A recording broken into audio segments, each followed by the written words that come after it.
বিষ্ণু ইসলাম সেজদায় পড়ে তাসবিহ পড়তেন, সুবহানা রাব্বিয়াল আ'লা, সুবহানা রাব্বিয়াল আ'লা। এর অর্থটা খুব সুন্দর। সুবহানা রাব্বিয়াল আ'লা মানে আমি আমার রবের পবিত্রতা ঘোষণা করছি, যিনি হচ্ছেন আল আ'লা, সর্বোচ্চ, সবচেয়ে বড়। তার চেয়ে বড় কেউ হতে পারে না। আরবিতে আল আ'লা শব্দের অর্থ হচ্ছে সবচেয়ে উঁচু, সবচেয়ে বড়, সর্বোচ্চ, এটাকে বলে আ'লা। আর আরবিতে সবচেয়ে খাটো, সবচেয়ে নিচু, সবচেয়ে নিম্নে, এটার আরবি হচ্ছে আল আসফাল। আল্লাহ তাআলা কোরআনে বলেছেন, ইন্নাল মুনাফিকিনা ফিদ দারকিল আসফালি মিনান নার। মুনাফিকেরা জাহান্নামের একেবারে নিচে থাকবে। তাহলে সবচেয়ে নিচু অবস্থানকে বলে আসফাল, আর সবচেয়ে উঁচু অবস্থানকে বলে আ'লা। আমরা ওইটাই বলি আল্লাহকে, সুবহানা রাব্বিয়াল আ'লা, আমি আমার রবের পবিত্রতা ঘোষণা করছি, যিনি আ'লা, সর্বোচ্চ। তিনি যখন আ'লা, তখন আমাদের অবস্থাটা কি? সেজদা মানে হচ্ছে আমার কপাল, আমার নাক। মানুষ তার দেহের সবচাইতে দামি অঙ্গ মাটিতে ঘষতে শুরু করে ওই টাইমে, ঠিক কিনা? মানে আমার ইগো, আমার অহংকার, আমার দাম্ভিকতা সবকিছু ঝেড়ে ফেলে দিয়ে আমি আমার সর্বোচ্চ সাবমিসিভনেস,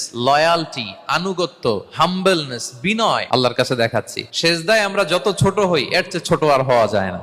সেজদায় আমরা যতটা বিনয়ী হই, একটা মানুষ এর চেয়ে বিনয়ী আর হতে পারে না। এই তো নামাজ শুরু করলাম, আল্লাহু আকবার, এরপর রুকুতে জাস্ট বো ডাউন আর হেড, মাথা একটু ঝুঁকালাম, আর সেজদায় একেবারে মাথাটারে মাটিতে মিলিয়ে দিলাম। তার মানে আমি চলে গেলাম আসফালে। আসফাল মানে সবচেয়ে নিচে, আর সবচেয়ে নিচে যে আমি ঘোষণা দিলাম সুবহানা রাব্বিয়াল আল আ'লা, মানে হে রব, আপনার প্রশংসা, আপনার পবিত্রতা, আপনি আ'লা।